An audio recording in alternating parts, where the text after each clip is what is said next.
böyle baya büyük.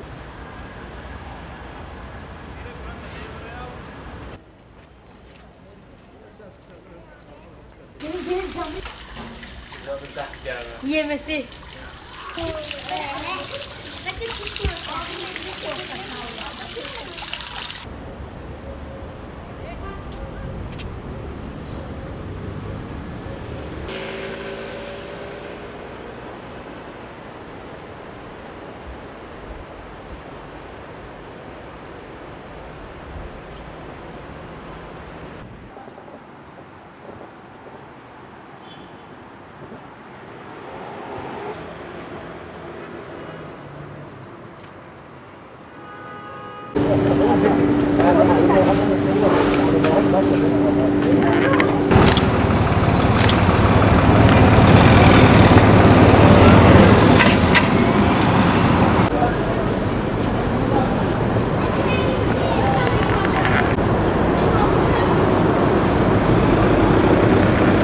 Sıcaklardan dolayı. Aynen öyle.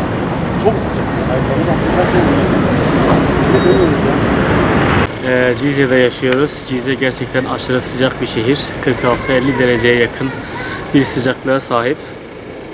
Avrupa'nın hemen hemen en sıcak şehrinden bir tanesidir. Coğrafi konum itibarıyla da güneyden gelen Samyeli sıcaklığıyla birlikte, çöl sıcaklarıyla birlikte daha da sıcak oluyor. O yüzden biz Cizreliler sıcakta öğlen vakitlerinde dışarı çıkamıyoruz. Sıcaktan dolayı genelde çarşıya alışverişe 5'ten sonra çıkıyoruz. Hava biraz güneş battıktan sonra serinlediği için o saatlerde işlerimizi hallediyoruz.